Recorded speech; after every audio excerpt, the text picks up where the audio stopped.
Hey guys, so a lot of you have been asking for an Icefury build guide now that Icefury is kind of like the play, and I've been practicing this a lot. I've gotten pretty used to it now, so I think it's about time that I can make one. For those that are not in the loop, Igneous Potential got a pretty massive buff to the damage part of it, so now if you have one or more Igneous Potential traits, the talent build that you should probably be using changes quite a bit to look something like this. It's more of a Lava Burst centric build with Master of the Elements, and then you can also go Primal Elementalist here if you're not quite comfortable with Icefury, but this guide is about Icefury, so in this guide we're going to be talking about what you do with this exact build right here.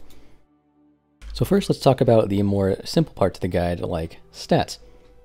Later on we'll go into the really in-depth min-maxy stuff, but for now we're going to talk about stats and the very basic priority. So the stats didn't change that much, but our versatility took a pretty big hold on the stat priority here. So the actual optimal stats now are exactly even crit, haste, and versatility, and then as little mastery as you can possibly get. I think that mastery there would actually be pretty much 0 if you could get it to 0 with the way these stat ratios are set up. But I believe 10% is the minimum, because otherwise it would just be too many iterations to really handle. But basically you want as much crit, haste, and versatility as you can get, and as little mastery as possible. So I don't want to go too much into the basic rotation because I already have a video kind of in depth on that. But just skim over it and look over it again just to remind everybody. Basic rotation is keep Flame Chuck up, keep Totem Mastery up, Stormkeeper on cooldown as much as you can. Try to buff Master of the Elements on Stormkeeper charges. We'll go more into that later. Earthquake if there's 2 or more enemies. Yeah, here's the one where you want to buff Stormkeeper.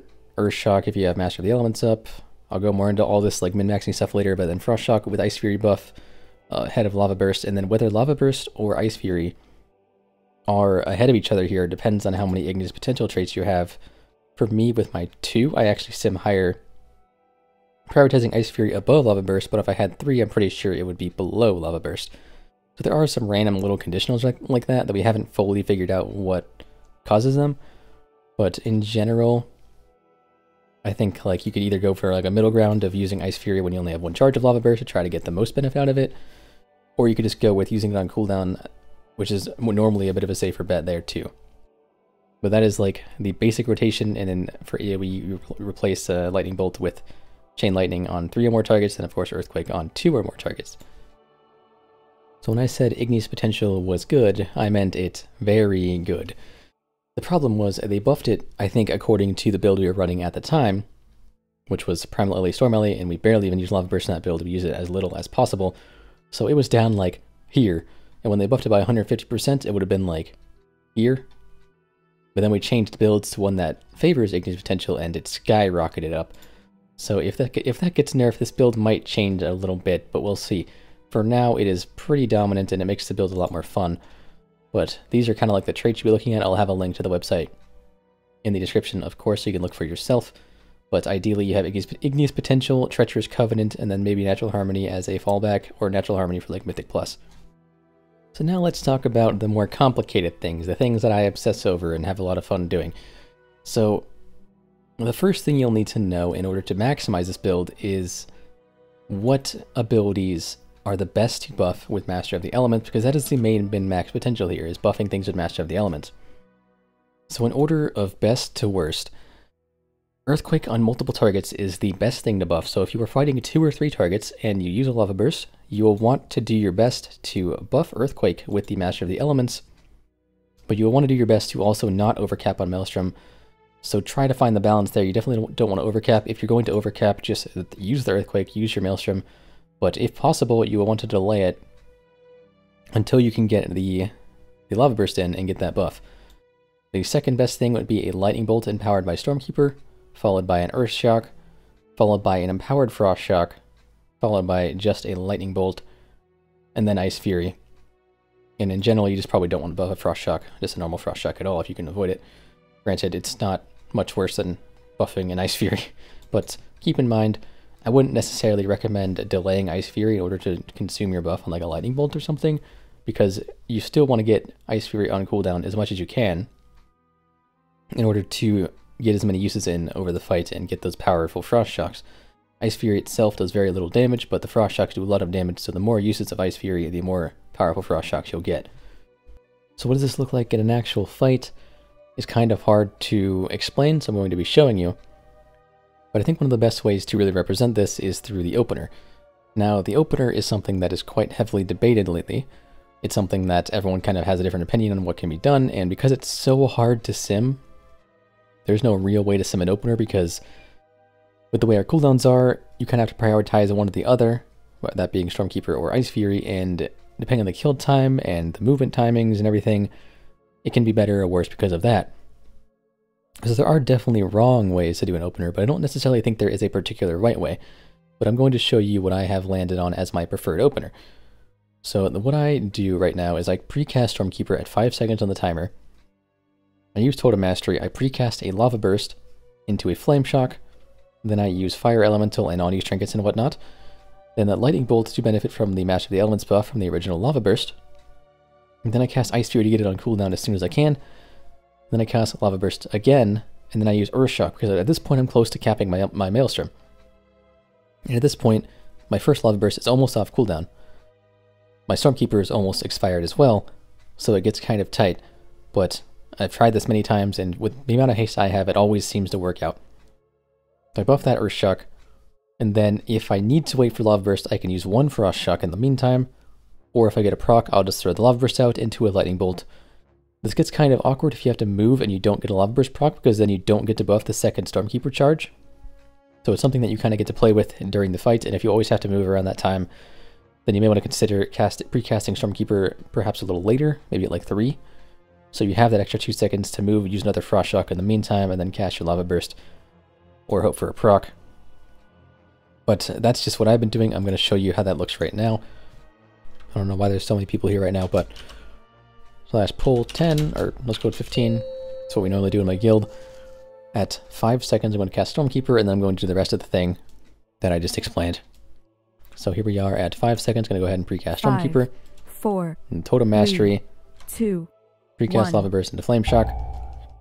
Now use Fire Elemental, on-use Trinket, Lightning Bolts, Icefury. Get that on cooldown. Lava Burst, use it on a Earth Shock.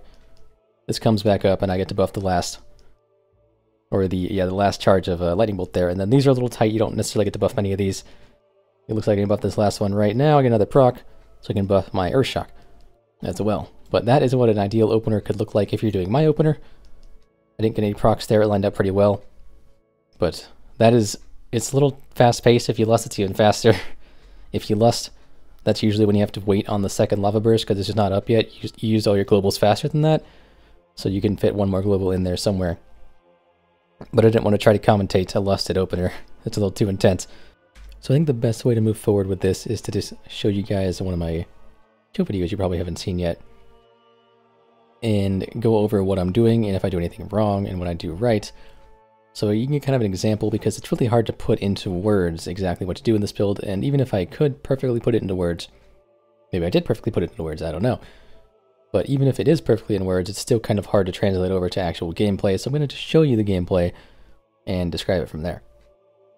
This is something I also plan to do with viewers in the future, so keep an eye out for that. Here is a kill video of me doing Mekkatorque, so let's begin on that. 4. I didn't mute the sound. Whoops, there we go.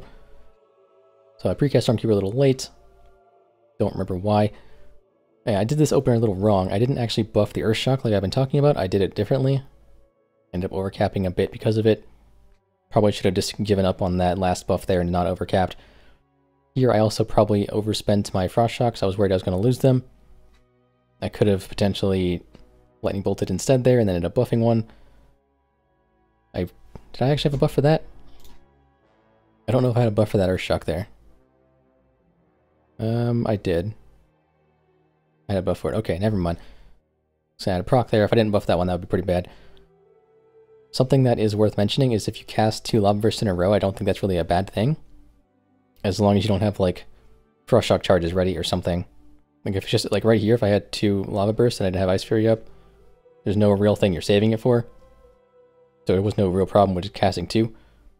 Here I buffed an Icefury. I don't really think that's a problem either. There I waited like 1 second to generate some Maelstrom to use Earth Shock instead of Frost Shock on the buff. Probably fine, I had to move anyway. I get to buff that last charge there, cast Stormkeeper because Lava Burst is coming up. Spend the Maelstrom on Earth Shock. Got 1 Lava Burst into that. Get a proc, which kind of bails me out of the problem of not having any buff for the second SK charge. If you end up not getting a proc there, just go ahead and spend the charge. Don't want to sit there doing nothing or casting empty frost shocks to delay. Not worth doing at all. You're almost overcapped there because I got overloads, but I didn't quite overcap. Now you want to buff this Earth Shock here. I believe that's what I do. Yep. Buff that Frost Shock. Now I have no more time to wait and buff another one, so I just have to spend it. Look on the right over there. My damage is doing pretty well as well. So obviously I'm doing a decent job at least. A couple minor things I probably could have done better. Here to charge. Decide to stand there and finish my cast first. Generally fine with a mechanic that takes forever. Wanted to get that last Icefury in, but ended up not being able to, and then Buster Cannon almost destroyed me from behind the pillar. And now I have a situation where I have Icefury and Stormkeeper coming up at the same time. I think... oh yeah, I probably should do that trinket there. But I think I decided to do, yeah, Stormkeeper first. I think I buff an Earth Shock here. And I buff the last Stormkeeper charge. I probably could have cast the Icefury while that proc was active before using the Lava Burst proc. That might have been an increase. I don't actually know. It depends if I got another ice, or if I got another Lava Surge proc, because if I did, I would have lost the Lava Burst in the end. If I didn't, then it would have been worth using Icefury there. And then buffing the charge afterwards. But little tiny things that realistically don't make much of a difference at all. But I obsess over them because I want to maximize everything.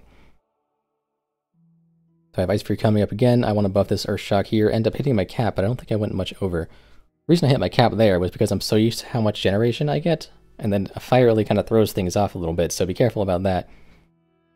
One of the big things about this build is getting used to the timing of which you have to just start spending your Icefury charges. That's something that early on I was messing up a lot. I would hold them too long trying to buff them and then end up either spamming Icefury charges when I had something else I could have been doing, but I just didn't have time, so I just had to use the charges. Like, I could potentially be overcapping because of that or something. Or I just flat out lost one. So you have to, like, it just takes practice. Eventually you get used to the amount of time you have until you just have to start spending them without buffing them. Here I probably should just start spending. I get time to, I think I could have had time to Flame Shock there instead. I ended up actually doing that. But I just had to spend them there. I didn't have time to buff them, and I had like 1 or 2 extra globals just in case. And here we're at intermission, so nothing's actually happening. So I'm going to go ahead and skip ahead. Boss is back. A little more than back. And now the boss is back. Sitting at Maelstrom cap as the boss comes down. Reapply Flame Shock to keep my Lava Shock stacks up. Didn't try to buff that because I was already Maelstrom cap, there was no point. I think I'm going to buff the Earth Shock here, then cast Icefury, perfect. Lava Burst buff that. I could have buffed another Earth Shock, but that would have been a little tight if I didn't get a proc. I probably could have saved those Icefury charges a little longer for this proc too, but I ended up buffing an Earth Shock anyway, so it didn't really matter. A lot of split-second decisions being made that could be wrong, could be right. If they're wrong or right, it doesn't matter that much. So generally just focus on the mechanics, but if you're able to spare the mental side of you to actually make these decisions, then you could gain a little bit of damage out of it. This tree completely screwed me over and I got hit by a sheep shrapnel. See here, I only use Icefury charges early because I was moving. Otherwise I would have planted and started casting lightning bolts and waiting for another Earth Shock so I could buff one of the charges. I could have definitely buffed one of those, but because I was moving, I just used them anyway. Better just to use something all the time than have to sit there and try to buff something by not doing anything. Always be casting something. See, I always get procs right as Stormkeeper comes up. How convenient. I can cast Icefury in between here, perfect. Probably buff this Earth Shock. That's exactly what I did. Now I can buff that last Stormkeeper charge. Frost Shock, buff another Earth Shock probably. Yep, I can buff another Frost Shock if I have time. I believe I do have time, but I don't know if I actually took advantage of it. I did. Just knowing the globals. Another proc. And then another buffed Earth Shock. Almost at the end of the fight here. Yeah, I cast 2 Lava Bursts in a row there. Not really a problem because I was only going to use one of the buffs anyway on anything relevant. The other buff would have gone into an Icefury, which is like really not that big. And if I lost a Lava Burst in the process, then it would have been a pretty large loss of damage by doing that. Buff an Earth Shock. I ended up buffing the Frost Shock, which actually probably was the right call because I had another Lava Burst up. So like the split-second decision I made while watching the video was actually wrong. What I did in the video was actually right. I'm gonna go back and look at that again. So here, we're almost there. I cast Lava Burst. I get 2 Lava Burst proc. I get a Lava Burst proc here, so I get another one. Split second, I said I should buff the light or the Earth Shock because I didn't realize I got the proc right then. When I used that, then I realized in the fight that my Icefury timer was getting really low. If I buffed an Earth Shock here and then tried to cast a Lava Burst, there was a chance I wasn't going to be able to cast that last charge before it expired. So I ended up buffing the Frost Shock first, and then hard casting Lava Burst into an Earth Shock, because the Earth Shock has no timer on it. The only timer on Earth Shock is Maelstrom, and that's just generated 1 every 1 second from your totems or from Fire Relay or whatever. So that was how that should have been played there. And then I don't think anything else really interesting happens here. Stormkeeper comes up at a really awkward time. But hit 20k if Stormkeeper came up a second earlier. So I guess that precasting late actually kind of screwed me. Make sure you precast as early as you can, or you might lose a use like I did right there. Potentially, actually, I might have just had it up in the intermission anyway. I'm really curious. Yeah, it didn't actually matter because I had it up during the whole intermission anyway. There's nothing I can do about that. But yeah, that is a quick example of like what goes into playing this build perfectly. It might be a little intimidating, but I find it to be a lot of fun. It's very engaging. And if you don't do it perfectly, like, it's kind of fine, because even if you ignore Master of the Elements entirely, your damage will still be pretty good. Master of the Elements is like, if done perfectly, is like a 4 to 5% increase. I don't know how much of an increase it is if done not perfectly, but I don't think it's I really doubt it's much worse. So keep that in mind. If you're fighting a boss and you're having a lot of trouble focusing on both things at once, then you can probably just ignore Master of the Elements and still do okay. But if you want to min-max, then I've given you the information you probably need in order to do so. So I think that is about all I can really say about min-maxing Icefury. This guide was particularly hard to attempt to format because it is pretty it's not like a written down just plain and simple information. It's kind of dependent on the individual how it ends up being played. And things like opener are pretty opinion, I guess. You can do it differently. Like, you could precast Stormkeeper at 10 and then just pound out the Lava Burst into Lightning Bolt into Lava Burst into Lightning Bolt, and then Icefury afterwards. Icefury Fire Relay afterwards, or even precast Fire Relay. There's so many different ways you can do it. It all kind of comes down to what your preference is, and there's no real way to know for sure which one's going to be best. I can't remember how much I talked about this before, but it all comes down to like factors that you're completely not in control of, and factors that realistically you'll never be able to predict unless it's movement that's 32 seconds into the fight. You're going to want to cast Icefury in the first. But you may even want to precast Icefury if a movement's 30 seconds into the fight. But little things like that you can kind of adapt to, but overall you're going to probably have one opener that you prefer, and that one kind of comes down to what your preference is. I showed you guys what mine was. If you guys want to use that one, then I would definitely recommend it for an overall good opener. And then all the little damage next things are kind of proven. Like, it's just like, it's not like a rotation though. It's all quick decisions, very engaging, and personally I find it to be so much fun. But that is it for this guide, so I hope you guys enjoyed. Like if you liked the video, subscribe if you want to see more, and in the future I might be looking at viewers' VODs or videos like I looked at my own there, and kind of critiquing them like that. So hopefully you guys will enjoy that in the future. But yeah, I hope you guys are enjoying the spec as much as I am right now, and I will see you in the next one.